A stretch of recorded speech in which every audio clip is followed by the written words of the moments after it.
Ceiling speaker की एक interiors में, चाहे वो घर पे हो रहा हो या फिर शॉप पे हो रहा हो, सीलिंग स्पीकर की क्या इंपॉर्टेंट है। और अगर वहां पर सीलिंग बाई चांस है ही नहीं, हम सीलिंग नहीं करवा रहे, जैसे आज के टाइम में ना रॉ सीलिंग करवाते हैं, तो वहां पर फिर जो है हमारे पास क्या क्या ऑप्शंस निकल के आ जाते हैं। बहुत सारे लोगों को कंफ्यूजन होता है कि हम कितने स्पीकर लगाने चाहिए, तो इसकी क्वांटिटी हम किस तरीके से निकाले, पहला क्वेश्चन। सेकंड ये कि क्या क्या फैक्टर्स हैं जो कि उस पर्टिकुलर स्पीकर के नंबर्स को मैनिपुलेट कर सकते हैं कि वो कम हो कि ज्यादा हो, तो क्या क्या फैक्टर्स हैं और किस तरीके से हम उसकी क्वालिटी को निकाल सकते हैं कि कितनी क्वांटिटी है। हाय दोस्तों, कैसे हैं आप सब। एक बार फिर से आपका बहुत बहुत स्वागत है इस पॉडकास्ट में। और आज की वीडियो में बात करेंगे कि इंटीरियर्स में आप जब सीलिंग के स्पीकर्स यूज करते हैं तो उससे रिलेटेड जितने भी कॉमन क्वेश्चंस होते हैं ना, वो सारे क्वेश्चंस को हम पिक करेंगे और हिमांशु सर से पूछेंगे। तो हिमांशु जी, सबसे पहले बताइए कि कैसे हैं आप। बिल्कुल बढ़िया। तो सर, आज का जैसे टॉपिक हमारा सीलिंग स्पीकर होना है, तो सबसे पहला क्वेश्चन ये है कि सीलिंग स्पीकर की एक इंटीरियर्स में, चाहे वो घर पे हो रहा हो या फिर शॉप पे हो रहा हो, सीलिंग स्पीकर की क्या इंपॉर्टेंट है। और अगर वहां पर सीलिंग बाई चांस है ही नहीं, हम सीलिंग नहीं करवा रहे, जैसे आज के टाइम में ना रॉ सीलिंग करवाते हैं, तो वहां पर फिर जो है हमारे पास क्या क्या ऑप्शंस निकल के आ जाते हैं। सीलिंग स्पीकर की जो इम्पोर्टेंस है सर, वो पहले तो एक लाइट साउंड, लाइट म्यूजिक के पर्पस से घर के अंदर, ठीक है। और उसके बाद अगर आपके यहाँ सीलिंग नहीं है तो आप रेट्रोफिट सीलिंग इंक्लोजर्स आते हैं हमारे पास, आप वो भी यूज कर सकते हैं, या वॉल स्पीकर्स भी यूज कर सकते हैं। दो रिप्लेसमेंट्स हैं आपके पास। और सीलिंग स्पीकर्स की जो सबसे बेस्ट पार्ट है, ये जो इसको लगाने का बेस्ट फीचर है, वो लाइट म्यूजिक तो है ही है, इसके साथ आप अपने टीवी को इंटीग्रेट कर सकते हैं। और आपके घर में कोई स्मॉल पार्टीज हैं 50-60 पर्सन्स की, तो आप उसमें कुछ परफॉर्मेंस करना चाहते हैं using mic, karaoke feature, music, गाना, सॉन्ग वगैरह, तो आप उसके थ्रू भी उसे इंटीग्रेट करके यू कैन साउंड को आप एम्पलीफाई करके उसका यूज कर सकते हैं।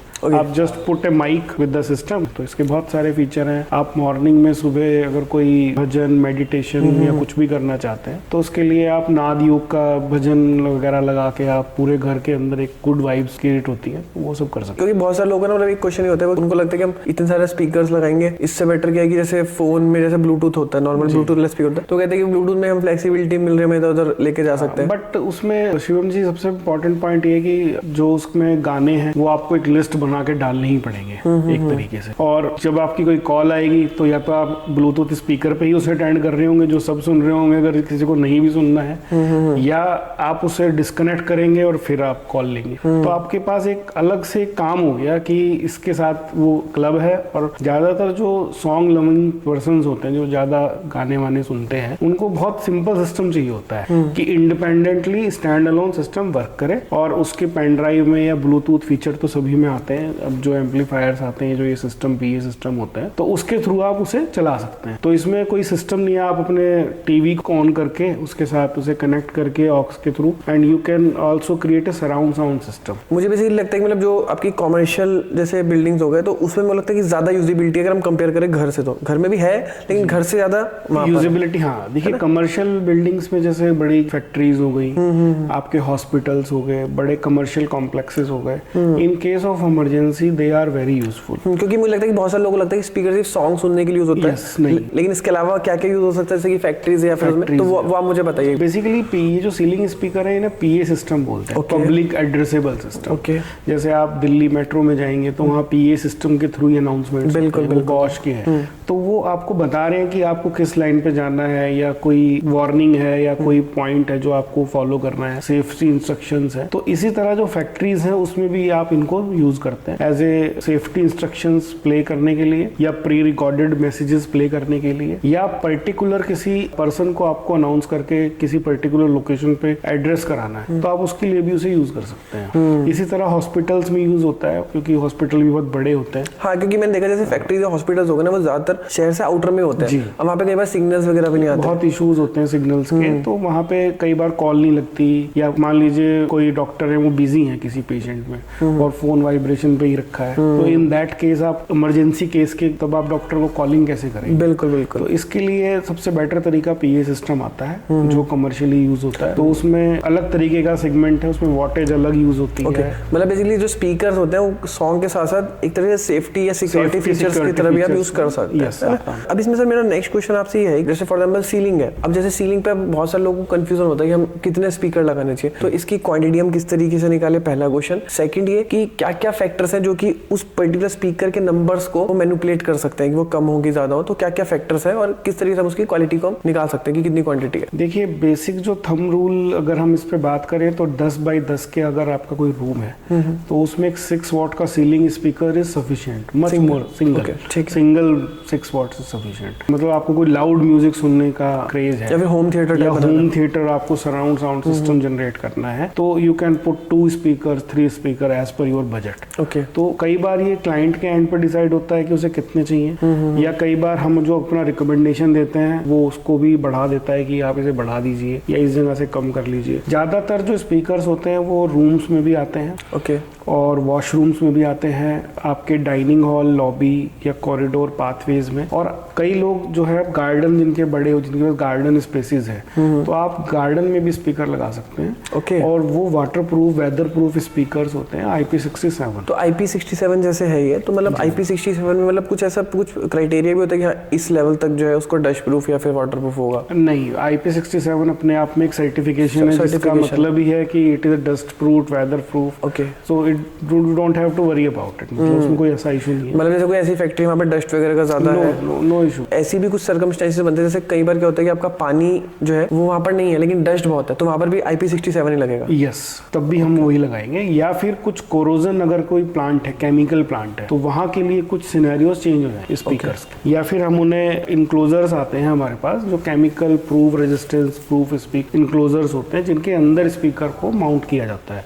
तो आप वो भी यूज करते हैं। डिपेंड ऑन एप्लीकेशन है कि जहाँ बहुत कोरेसिव मटेरियल बनते हैं, या कोई कोरेसिव रिएक्शन है, या कोई केमिकल फैक्ट्री है जहाँ पे केमिकल्स का बहुत यूज है, तो वहाँ पे कई बार क्या होता है, ये स्पीकर्स खराब हो जाते हैं आफ्टर सर्टेन टाइम। तो क्योंकि एयर में तो मॉइस्चर होता है, बहुत सारी चीजें होती हैं, तो वो कई बार उसे हार्म करती हैं, तो उसके लिए इनक्लोजर्स भी यूज करते हैं कई बार, तो वो उसको सेव करते हैं। तो बेसिकली इनक्लोजर्स हमें बजट फ्रेंडली पड़ते हैं या प्रॉपर हम IP67? इनक्लोजर्स सर कभी भी बजट फ्रेंडली नहीं पड़ते, they are very higher up side. Okay, मतलब जितने का स्पीकर नहीं होता उससे काफी हायर साइड इनक्लोजर्स होते हैं। अच्छा, क्योंकि उनमें बहुत सर्टिफिकेशंस होते हैं, कई बार तो वो आपको एक्सप्लोसिव प्रूफ भी होते हैं। ओके, तो बहुत सारी चीजें हैं जो PA सिस्टम के साथ जुड़ी हुई हैं। घरों में इसे एज ए म्यूजिक ही हम मैनेज करते हैं, इंडस्ट्रीज में इसका डिफरेंस हो जाता है अलग चीजों का। PA में आप सुबह को, कुछ कंपनीज, फैक्ट्रीज हैं जो भजन भी चलाती हैं, कुछ कंपनीज हैं भजन के साथ साथ हर आधे घंटे में एक प्री रिकॉर्डेड मैसेज जाता है कि कृपया सीट बेल्ट ध्यान रखें, हेलमेट पहनें, सेफ्टी शूज का ध्यान रखें। बिल्कुल, तो आप इस तरह से भी उसका यूज कर सकते हैं। बहुत डिफरेंट यूज है। और इसमें मेरे को ना मतलब एक चीज बताइए, जैसे क्या होता है कि एक तरह से सीलिंग में लग गया स्पीकर और एक वॉल पे लग गया, तो चलो इसमें अब अगर हम दोनों में कंपेयर करें in terms of price, in terms of looks और in terms of sound experience, तो इन तीनों में थोड़ा सा बताइए कि क्या difference? Sir in terms of looks तो सीलिंग स्पीकर काफी डेलीगेट प्रीमियम लगते हैं, बिल्कुल, but in terms of quality of sound wall speakers are very better. किस तरीके से इसको? तो उसमें एक्चुअली क्या है, वॉल स्पीकर्स जो है वो कंप्लीट इनक्लोजर के साथ आते हैं, वुडन इनक्लोजर्स के, तो वुडन का जो रेजोनेंस लेवल होता है वो बहुत ही अच्छा होता है। ओके, और वो आपको डायरेक्ट बॉडी पे स्ट्राइक करते हैं उनकी आवाज। ओके, अच्छा, इस चीज का फर्क पड़ता है। और जो सीलिंग स्पीकर्स होते हैं वो आपके हेड पे स्ट्राइक करते हैं। ओके, तो कई बार आप उस साउंड को समझ नहीं पाते जो सिर के ऊपर से आ रही होती है, क्योंकि हमारे जो ईयर्स हैं वो 16 सेंटीमीटर दूर हैं एक दूसरे से, तो वो जो वेवलेंथ का डिफरेंस है वो डिलेड होता है। बहुत टेक्निकल पॉइंट बताया। और मैंने अभी अपने बताया ना, मैंने एक चीज और रिलेट करी कि जैसे भी मैं मूवी देखने भी जाता हूँ जैसे, तो वहां पर आपके वॉल स्पीकर ही सीलिंग स्पीकर वेव में जाएंगे सब वॉल पे ही मिलेंगे, वॉल पे, क्योंकि सब आपकी बॉडीज को दोनों तरफ से, दोनों ईयर्स पे रेजोनेट हो रहे होंगे, ना कि सिर के हेड। हाँ, क्योंकि सीलिंग पे होगा तो दोनों तरफ से कान पे नहीं आएगा, काम थोड़ा डिले होगा। मतलब तो मतलब आपने जो बताया, मतलब अपने को एक चीज और नई चीज पता चली कि अगर आप वॉल स्पीकर्स अगर आप यूज कर रहे हैं तो आप दोनों वॉल्स पे यूज करें ताकि दोनों ईयर्स को एक साथ स्ट्राइक करे, साइमल्टेनियसली आवाज मिले। बहुत अच्छा पॉइंट आपने बताया। और लुक्स के टर्म बताया, लुक्स के टर्म में तो सीलिंग ही अच्छा लगता है। और प्राइस के टर्म में? प्राइस के टर्म में देखिए स्लाइटली हायर होते हैं वॉल स्पीकर, क्योंकि वो कंप्लीट कैबिनेट में आते हैं। ओके, सीलिंग स्पीकर्स क्या होते हैं, पीछे से तो वो ओपन होते हैं, फ्रंट से उनकी ग्रिल होती है, तो जो अंदर हम सीलिंग के उसे डालते हैं कई बार, तो अंदर मैश होती है या कुछ और पार्टिकल होते हैं, तो उसका जो बास बैरियर होता है वो कंप्लीट नहीं बन पाता, क्योंकि बॉक्स तो है नहीं पीछे, तो वो जितना भी है वो वैसे ही रहता है। ओके, और जो वॉल स्पीकर्स होते हैं वो कैबिनेट होने की वजह से उनका बहुत अच्छा बास बैरियर निकलता है। ओके, तो उसका रेजोनेंस भी अच्छा आता है, तो वो थोड़ा अपर साइड होते हैं, अपर साइड होते हैं। थोड़ा ही फर्क होता है, बहुत ज्यादा फर्क भी नहीं होता, but wall speaker are quality wise very better. पर लुकिंग वाइज अगर आपको बहुत ज्यादा साउंड का इतना नहीं है, आपको लुक ज्यादा मैटर करता है, स्लीक आपको इंटीरियर चाहिए, तो आपको सीलिंग स्पीकर ज्यादा बेटर रहता है। बाकी साउंड का स्पीकर्स के भी हमारे पास रेट्रोफिट सॉल्यूशंस आते हैं, Okay. जिनमें जिन लोगों के पास रॉ सीलिंग है तो वो उन इनक्लोजर्स का यूज करके डायरेक्ट सीलिंग। तो इनक्लोजर्स लगभग क्या कॉस्ट के अराउंड आ जाते हैं? देखिए इनक्लोजर जनरली 500-550 रुपए का आता है। ओके, तो मतलब उसके अंदर मतलब जिस भी कंपनी का स्पीकर सब फिक्स हो जाता है? मोस्टली सभी साइजेस उसमें फिट हो जाते हैं। Okay. कुछ को छोड़ के, जैसे JBL उसमें नहीं फिट होता। ओके JBL के लिए सेपरेट उनकी अलग हाउसिंग आती है, it is a monopoly part. Okay या तो आपके पास सीलिंग ही होनी चाहिए और या फिर आप JBL का ही इनक्लोजर खरीद। ओके, तो सर ये आपने बहुत अच्छे तरीके से समझा। मेरा फोर्थ क्वेश्चन आपसे ये है कि जैसे सीलिंग स्पीकर या फिर व्हाटएवर कोई भी स्पीकर, चाहे वो वॉल स्पीकर हो चाहे जो भी हो, तो उसको जब हम परचेज करने जाते हैं तो कौन कौन से ऐसे टेक्निकल पॉइंट्स होते हैं जिसका कि हमें ध्यान रखना चाहिए? उसके बॉक्स पे मेंशन होना चाहिए कि वो केवलार कोन है या नहीं है सीलिंग उस स्पीकर के अंदर। जो एक ब्लैक पर्दा देखते हैं आप, black cone, it is a cone basically that will vibrate inside a ring. Okay, so वो जो कॉपर रिंग में वाइब्रेशन होते हैं वो उसी से साउंड जनरेट होती Okay. है। तो जो केवलार कोन होती है they are very life long coil, उनमें मॉइस्चर्स का कुछ ज्यादा फर्क नहीं पड़ता। सबसे इंपॉर्टेंट कि वो केवलार और मेरे को लग रहा है कि material ये जो की आपने मेन जो चीज बताई, ये चीज तो कोई देखता ही नहीं है, इसलिए तो पॉइंट है कि कोई देखता ही नहीं है। एंड सेकंड थिंग कि आप किस वॉट का स्पीकर ले रहे हैं। Okay. और अगर आपका कोई लॉबी है वहाँ आप 6 वॉट भी लगा सकते हैं और 4 वॉट भी लगा सकते हैं, डिपेंड ऑन योर रिक्वायरमेंट।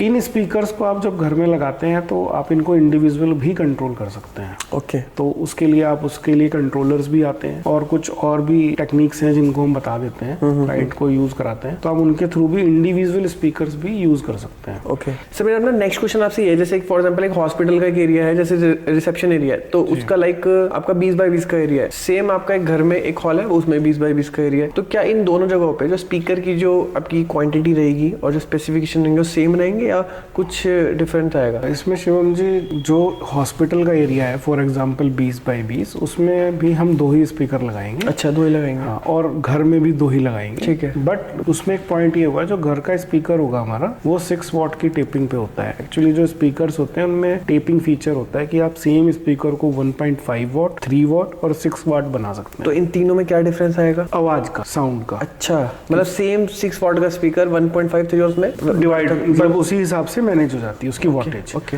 क्योंकि उसमें एक ट्रांसफार्मर लगा होता है, वो आवाज को, उसकी वॉटेज को कम या ज्यादा कर सकता है। Okay. It is a internal feature of speaker, not amplifier. तो हॉस्पिटल के केस में हम इसे 1.5 वॉट रखेंगे, क्योंकि वहाँ पेशेंट्स हैं और इस तरीके का एटमॉस्फेयर है, तो वहाँ में बहुत ज्यादा लाउडनेस तो चाहिए नहीं। तो उस केस में उसे हम 1.5 या 3 वॉट पे मैनेज करेंगे। ओके। या एक को 6 पे करेंगे और दूसरे को 3 पे करेंगे। ये आप कहाँ पे कह रहे हैं? हॉस्पिटल में। और घरों पे? घरों में हम दोनों को 6 वॉट पे मैनेज अच्छा, दोनों को मतलब इसमें क्या होता है, मतलब वैल्यू बढ़ने के साथ उसका लाउडनेस बढ़ जाती है। अच्छा, वैल्यू बढ़ने लाउडनेस बढ़ रही है उसकी। वॉटेज जितनी आप बढ़ाते जा रहे हैं उसकी एरिया बढ़ रहा है। सबसे इंपॉर्टेंट बात है उसकी एरिया ट्रेवल बढ़ रहा है और उसकी वॉटेज बढ़ती जा रही है, लाउडनेस उसकी। ओके। तो उसके साथ ही फिर एम्पलीफायर का पॉइंट आता है कि नंबर ऑफ स्पीकर कितने हैं आपके, उसके अकॉर्डिंगली आपको एम्पलीफायर चूज करना पड़ता है। तो मान लीजिए आपने अपने घर में 10 स्पीकर लगाए और 6 वॉट का एक स्पीकर है, तो टोटल 60 वॉट हो गया। तो हम इसमें 75 वॉट का एम्पलीफायर यूज करेंगे, थोड़ा मार्जिन से ज्यादा। ओके। जनरली 60 आता भी नहीं है, मतलब जो जनरली एम्पलीफायर्स मार्केट में अवेलेबल है वो 30, 50, 75, 80, 100 या 120 इस तरीके से होते हैं। थोड़ा ज्यादा, मतलब अगर हमें लग रहा है कि फ्यूचर में और स्पीकर लग सकते हैं तो थोड़ा ज्यादा भी ले एक सकते ये हैं। पॉइंट भी हो सकता है कि आप फ्यूचर में ज्यादा स्पीकर लगाना चाहते हैं, आपकी लॉबी पार्ट हो गया अगर आउटडोर में कहीं यूज करना चाहें, या फिर आप उसके साथ माइक अनाउंसमेंट सिस्टम लेना चाह रहे हैं कि करियोके के साथ आप कुछ सॉन्ग गाना चाह रहे हैं या कुछ इस तरीके का। कई बार बच्चों की एक्टिविटी में भी ये चीजें यूज हो जाती हैं, फंक्शंस में, घर में बर्थडे हो या कुछ पार्टी हो, तो इस तरीके से उसकी वॉटेज थोड़ा प्लस में लेके चलते हैं। अब इसमें चलो ये तो बता दिया, जैसे सीलिंग के जो स्पीकर्स होते हैं उसकी कंट्रोलिंग के बारे में थोड़ा सा टिप देना चाहिए कि किस तरीके से हम उसे कंट्रोल कर सकते हैं। इसमें 2 पार्ट हैं। अगर आप चाहें तो एक सेंट्रलाइज एम्पलीफायर रख सकते हैं, ठीक है, नियर अबाउट योर टीवी, जो आपका टीवी का कैबिनेट है उसके नियर अबाउट, और उसी के थ्रू आप टीवी भी कनेक्ट कर सकते हैं और और उस टीवी के कनेक्ट के थ्रू आपके सारे घर में स्पीकर्स की आवाज जा रही होगी। अब इसमें एक सिनेरियो आता है कि आप चाहते हैं कि पर्टिकुलर किसी रूम में आपका कोई गेस्ट है या किसी को कोई प्रॉब्लम है, वो नहीं उसको आवाज सुनानी है आपको, तो आप पर्टिकुलर उस रूम के स्पीकर को स्विच ऑफ कर सकते हैं। ओके। तो इस केस में क्या होता है कि थोड़ी वायरिंग ज्यादा होती है और हर स्पीकर की एक सिंगल वायर एक पॉइंट पे आती है नियर एम्पलीफायर। मतलब सिंपल टर्म में अगर हम बात करें, जितनी ज्यादा आपको फ्लेक्सिबिलिटी चाहिए उतनी ज्यादा वायरिंग जाएगी आपको। ओके। क्योंकि हर एक को अलग अलग कंट्रोल करने के लिए नंबर ऑफ वायर्स अलग अलग जाएंगी, और अगर आपको सारे सिस्टम को एक साथ ऑपरेट करना है तो फिर सिंगल वायर ही पूरे घर में आपकी ट्रेवल करेगी। तो वो बहुत आसान है, ये थोड़ा कॉम्प्लिकेटेड है। और इन सारे स्पीकर्स को हम एलेक्सा से भी कनेक्ट एलेक्सा से भी आप हमने कहा कि एलेक्सा प्ले सम, या वो उसके लिए आपको एम्पलीफायर पे एक वाईफाई डिवाइसेस लगती हैं। वो थोड़ा अलग पार्ट है। उसके थ्रू आप कंट्रोल कर सकते हैं कि सुबह उठ के ही आपके भजन एक पर्टिकुलर टाइम में चले जाए, या उसके बाद ये चले, उसके बाद ये चीज चले। तो वो पीए सिस्टम का एक सॉफ्टवेयर पार्ट आता है, उसके थ्रू रन होते हैं, उसमें शेड्यूलर डल जाते हैं। मतलब बेसिकली सारी चीजें हैं, आप उसको जो है साथ में इंटीग्रेट कर सकते हैं कुछ चीजों के साथ, है ना। इसमें जैसे बहुत सारे ब्रांड्स आते हैं मार्केट में, काफी सारे लोग कंफ्यूज हो जाते हैं। मतलब आपके एक्सपीरियंस के हिसाब से कौन कौन से ब्रांड अच्छे हैं, और किसी को वैल्यू फॉर मनी के हिसाब से आना तो कौन सा ब्रांड अच्छा है? देखिए, वैल्यू फॉर मनी के हिसाब से सबसे अच्छा ब्रांड बॉश और हनीवेल। थोड़ा प्रीमियम में आप जाना चाहते हैं तो JBL is a very good. Okay. तो ये बहुत अच्छे ब्रांड है। तो मतलब आपके एक्सपीरियंस के हिसाब से, जैसे हमने बताया कि बॉश और हनीवेल, और एक तरफ JBL, आपने बताया कि प्रीमियम है, ऑब्वियसली तो प्रीमियम तो प्राइस भी ज्यादा होगा। तो साउंड का कुछ फर्क है इसमें? मतलब क्या फर्क आपको फील हुआ? सर देखिए, साउंड का फर्क तो पॉइंट्स में अगर मैं आपको बताऊं तो एक 20 है तो एक 22 है, इतना ही फर्क आएगा। मतलब लगभग हम कहें तो 10% का फर्क 10% का फर्क है। बाकी और प्राइस में 10% का फर्क है? नहीं, ज्यादा फर्क है। प्राइस ऑब्वियसली बात है, JBL is a multinational brand. जी। वैसे तो बॉश हनीवेल भी मल्टीनेशनल है, but they have very good price. Okay. और sound quality is very good. तो इस तरीके से सीलिंग स्पीकर और स्पीकर से रिलेटेड इंटीरियर्स में आप किस तरीके से यूज कर सकते हैं, काफी सारी चीजें आपको बताई हैं। और अगर आप सीलिंग स्पीकर को लेना चाहते हैं या फिर इस चीज से रिलेटेड कोई भी कंसल्टेंसी लेना चाहते हैं, तो सर का नंबर मैं आपको नीचे डिस्क्रिप्शन बॉक्स में दे दूंगा, वहां पर जाकर के चेक कर सकते हैं। उम्मीद करते हैं कि वीडियो आपको अच्छी लगी होगी, और अगर आप कोई टॉपिक्स भी खुद से हमें सजेस्ट करना चाहते हैं पॉडकास्ट के लिए, तो आप मेरे को नीचे कमेंट बॉक्स में बता सकते हैं। मिलते हैं नेक्स्ट वीडियो में, तब तक के लिए जय हिंद, वंदे मातरम।